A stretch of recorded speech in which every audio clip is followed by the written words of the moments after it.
Joining us from Los Angeles is Seth Schachner, the managing director of Strat America's Digital. And so we're hearing that the Oscars this year are going to be produced in a very different way than usual, with Steven Soderbergh taking the reins here. So tell us how the event is going to stand out and who's going to be hosting.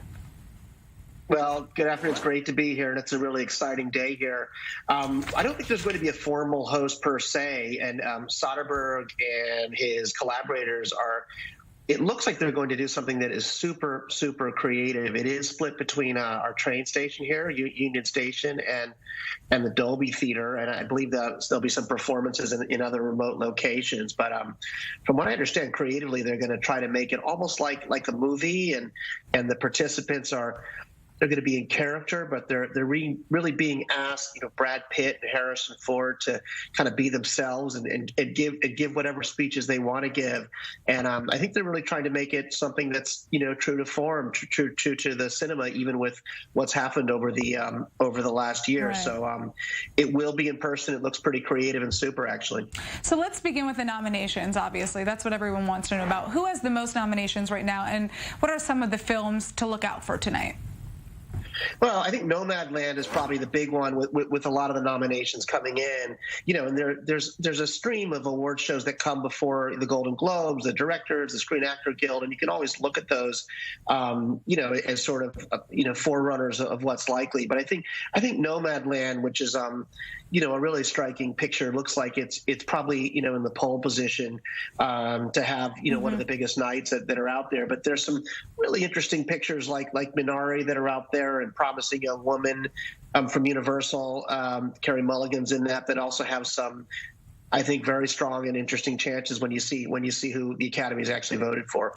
But Mank also got the most nominations, right? So that's also a film that a lot of people are talking about. What about Best Actress? We hear there are reports of a very close race on that end. Who is up for the prize?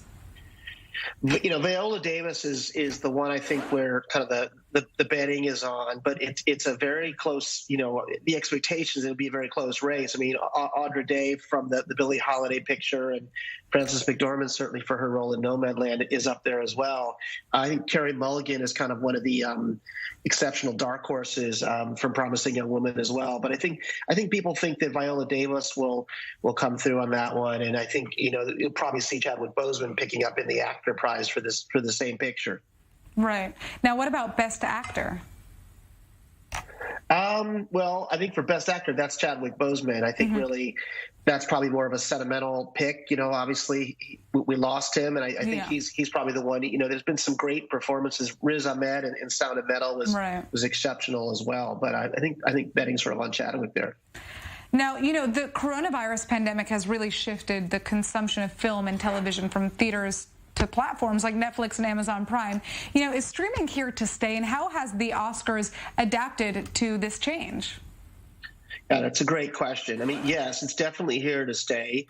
And, this is a very weird year, because you're talking about all these pictures that, for the most part, weren't in theaters, or even if they were, people really weren't in them to watch them. So it's definitely going to be a pretty distinct experience. But, I think what will probably happen, the Academy probably has to continue to be a little bit flexible, and open-minded about how they think about awards and how they go about awarding, individual achievers, basically. And I think this year is a decent example of that. I think they just required that you had a plan to put a motion picture in theaters this year, whereas in the past you had to have an actual theatrical opening. But what's really happening here, I think it's very exciting, because you're seeing kind of two tracks sort of emerging. One is classic tentpole big Hollywood pictures, right? I guess Tenet or F9 or Wonder Woman, that will of course still be in theaters, but just an enormous amount of independent content coming out through the streaming services. Absolutely. So hopefully you'll expand the audience for it. All right. Well, I cannot wait to see what happens. Obviously, we're going to have a very exciting day tomorrow, catching up on who actually won. Thank you so much for joining us.